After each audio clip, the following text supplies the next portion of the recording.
ଗୋଟିଏ ମଣିଷ ଗୋଟିଏ ଗଛ। ବର୍ତ୍ତମାନ ଯେପରି ଅହେତୁକ ଭାବେ ଦେଶର ତାପମାତ୍ରା ବୃଦ୍ଧି ପାଇବାରେ ଲାଗିଛି, ପରିବେଶବିତ୍ଙ୍କ ପାଇଁ ଚିନ୍ତାର ବିଷୟ ହୋଇଛି। ତେବେ ବୃକ୍ଷରୋପଣ ଓ ଜଙ୍ଗଲ ସୁରକ୍ଷା ଏହାର ଏକମାତ୍ର ପ୍ରତିକାର ବୋଲି କୁହାଯାଉଛି। ପ୍ରତିବର୍ଷ ଜୁନ୍ ମାସ 5 ତାରିଖରେ ବିଶ୍ୱ ପରିବେଶ ଦିବସ ପାଳନ କରାଯାଉଥିବା ବେଳେ ଜୁଲାଇ ମାସରେ ବିଭିନ୍ନ ସରକାରୀ ଓ ବେସରକାରୀ ସ୍ତରରେ ବନ ମହୋତ୍ସବ ପାଳନ କରାଯାଏ। ଏହାଦ୍ୱାରା ଲୋକମାନଙ୍କୁ ପରିବେଶ ସୁରକ୍ଷା ସମ୍ବନ୍ଧରେ ସଚେତନ କରାଯିବା ସହିତ ଖାଲି ପଡ଼ିଥିବା ସ୍ଥାନମାନଙ୍କରେ ଚାରା ରୋପଣ ମଧ୍ୟ କରାଯାଏ। ତେବେ କେନ୍ଦୁଝର ଜିଲ୍ଲାର ଖଣି ପ୍ରବଣ ଯୋଡ଼ାବଡ଼ବିଲ ଅଞ୍ଚଳରେ ଏପରି କାର୍ଯ୍ୟକ୍ରମ କେବଳ ପ୍ରହସନ ବୋଲି କୁହାଯାଉଛି।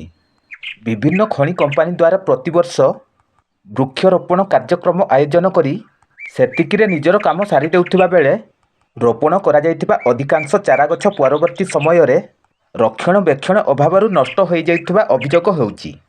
ତେଣୁ ଏଠାରେ ପରିବେଶ ସୁରକ୍ଷା କେବଳ ସଭା ସମିତିରେ ସୀମିତ ରହୁଥିବା ବେଳେ ବାସ୍ତବ ଚିତ୍ର କିନ୍ତୁ ଅଲଗା।